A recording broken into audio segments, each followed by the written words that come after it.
Okay, so these are my top tips / behaviors on how I maintain my body's overall health at the age of 30 and what I'll continue to do to maintain my body's overall health. Now, before I get started, this video is not to tell people what to do, okay? Because I don't even like when people try to tell me what to do. Like, don't tell me what to do, okay? Even if I mess up, I'm gonna learn. So don't tell me what to do. So I'm not really here to tell you what to do. I just want to share with the people my tips, my behaviors on how I maintain my body's overall health. You know, maybe it'll inspire someone. Maybe someone might talk shit about it. Whatever way it's received, that's on whoever watches this video. So yeah, let's move forward with my tips and behaviors on how I maintain my body's overall health. Now, these tips are in no particular order except for the first three. The first three are very important to me. The other ones are very important to me as well. Okay. So the first one is prayer and meditation. I feel like those two words are interchangeable. So however you want to receive that. Yeah. So I definitely think that prayer and meditation has helped my life tremendously. I definitely have inserted it or been more intentional about prayer and meditation in my life probably over the past 3 years, and I can see how it's helped me massively. It just has helped my mental health and it's helped my spiritual health, which are part of your body's overall health. Because first of all, I just think that spiritually, it just helps you to center yourself back on purpose. When I'm in my feelings about my future or when I'm in my feelings about what I'm doing, I don't know. I just want prayer, I meditate and get back on what really matters, on my higher power and my faith, and we good. And then when it comes to again, prayer, meditation, and being able to just still myself, or I'm having a bad day or someone pissed me off, I can just pray or meditate and just recenter myself. And that has helped with my mental health, because then I can just get back to what really matters. And that person pissed me off is not really that serious, because that's them, not me. And I have a purpose to keep moving forward in life. So prayer meditation definitely has helped my body's overall health. So yeah, that's really important to me. Tip number two / behavior is my water intake.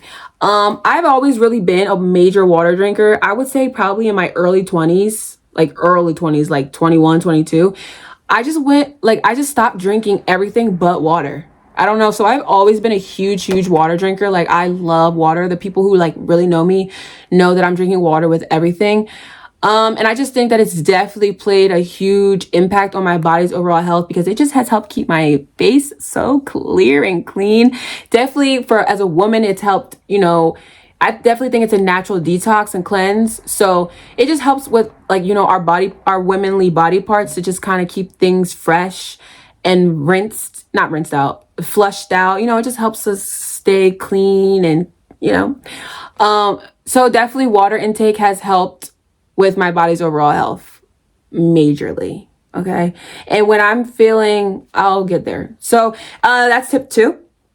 Then my third vital one that I've probably incorporated over the past year or so is stretching. Stretching has changed my life massively, just as much, or my body's overall health so much, because it kind of piggybacks off of meditation and whatnot. Because when you're stretching, you're taking deep inhales and releasing, and it's kind of like a meditative practice, stretching. So I definitely feel like it's helped my body's overall health. And I don't know about you, but when I get done stretching, you guys know spearmint gum, after you chew spearmint gum and you go and you feel that freshness, or that it's this or peppermint gum or whatever, and you just feel I don't know. I know what I know you get what I'm trying to say. You know that feeling? That's what it feels like after I stretch. My body just feels released. I don't know. It's just been amazing stretching. So I'm very intentional about stretching. It's definitely, obviously, and it also helps with your longevity in life, with your joints and your ligaments. It's helpful on your body's overall health in many ways. So those first 3 are I make sure I get that. I don't play around with those 3. These other ones are just as important too, but sometimes, I can get a little lazy. Next one, in no particular order, intermediate fasting. So intermediate fasting is something that I will do, especially when it comes to my gut health. Sometimes when I can just feel my body, I just feel icky.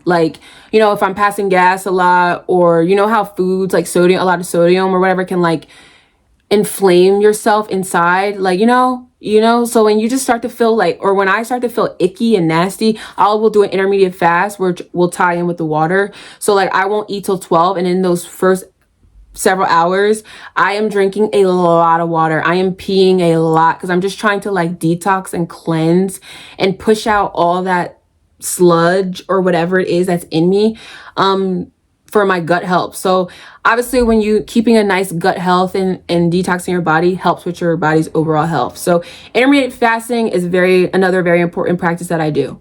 Home cooked meals. Home cooked meals is another practice, behavior that I make sure that I uphold, because first of all, I just believe home cooked meals are more healthy for you. Yes, you have the foods with all these pesticides or GMOs, but when I buy meats and stuff, I just make sure I try to look for like farm fed meats, and like make sure we rinse off our vegetables and stuff like that. But everything's moderation anyway, so that's where the intermediate fasting will come in, just to give my body a break from food. But I just believe home cooked meals are really good for your overall body's health because it's not processed foods. Also home cooked meals helps me save money. I work in a school, so I bring lunch every day, which then helps with your mental health because you're like, oh my God, yeah, I'm not spending money on food. So home cooked meals definitely have helped my body's overall health. Cardio. Another behavior that I partake in is cardio. Cardio is also very important. It's just good for your like cardiovascular system, which is your heart, which is the ability to pump blood throughout your heart and throughout your body. So it's just very important that it's very important to me that I activate my heart muscle or organ, whatever it is. It's an organ, right? Is your heart an organ or a muscle? I don't know. But it's just very important to me to make sure that I am, maintaining that stamina, maintaining a healthy cardiovascular system, which helps with your body's overall health. Strength training. Another one is strength training. I make sure that I partake in strength training. Now that I'm getting older, and I'm learning from elders of mine, because I love talking to older people because you can learn so much from them. And I feel like the Bible is just a bunch of stories, elders of ours, people who have lived lives, and like we're supposed to just learn from their stories and then apply that to our lives, or like learn the lessons from them and apply it to live like a higher vibrant life, higher frequency life. So with that, I talk to a lot of elders around me. Like I love talking to older people because I like to learn from them. And something that I learned is like knee joints. Like knees, like as we get older, knees is probably like the number one joint area that I've noticed that can be affected really badly. And I'm like talking to these people who have knee problems, I learned a lot of them were actually active people. So with that, they just say like, sometimes you have to just be careful with how much, constant pressure from working out you put on them, kind of like I can't think of the word, but just with strength training, I just make sure that I am really aware. Like if I start to be in pain, I'll ease up on my strength training, and I just don't take it as I used to take it, as I get older. But because I'm definitely going to continue to partake in strength training, I just am going to make sure I'm more smart about it, or I have more wisdom when it comes to it. So, but strength training is definitely something that I definitely will continue to do, because I just feel like it obviously helps with my muscle strength, my muscle density. It just helps me, be able to stand up straight and all that. And especially as I get older, there's like the possibility of hunching over or having all these, things that could happen. But if I can maintain my muscle density and muscle strength the longest I can, I think that I'll live a more healthier lifestyle with longevity, a healthy longevity lifestyle. I just rambled about that one, but that's okay. And there's only one more. And the last one is, I can actually two more. Is another tip or behavior that I do is my minimum alcohol consumption. Obviously, alcohol is something that can actually, too much of it can mess up, I don't want to say the F word, can just mess up your appearance. Like you drink too much of it, you can start to see it within that, I feel like within an individual. And I just make sure that I'm very aware of my alcohol consumption. I don't drink like that, honestly. I drank way more in college, but now these days I'm not a huge drinker. I still will have socially drink and all that. But yeah, so just making sure that I'm being aware of my consumption of alcohol or like any other drug that might be deemed bad for you.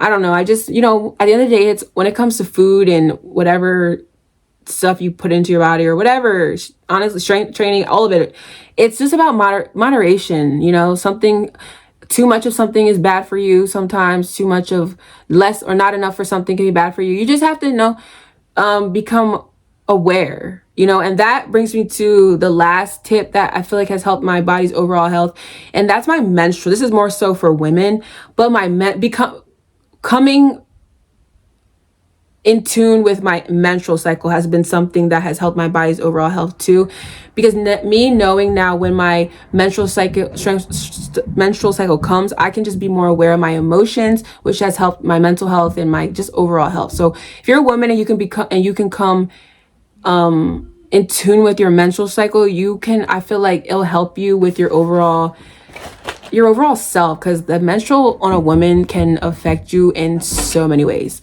But yeah, those are like my tips on how I maintain my body's overall health. My niece just walked in. And those are the tips that and behaviors that I will continue to partake in oh, they're winning? The Eagles are winning? All right, nice. I'll be down in a second. And these are the behaviors that I will continue to partake in as I progress in age. But yeah, guys, I hope you guys enjoyed my video, and we will chat later. Bye.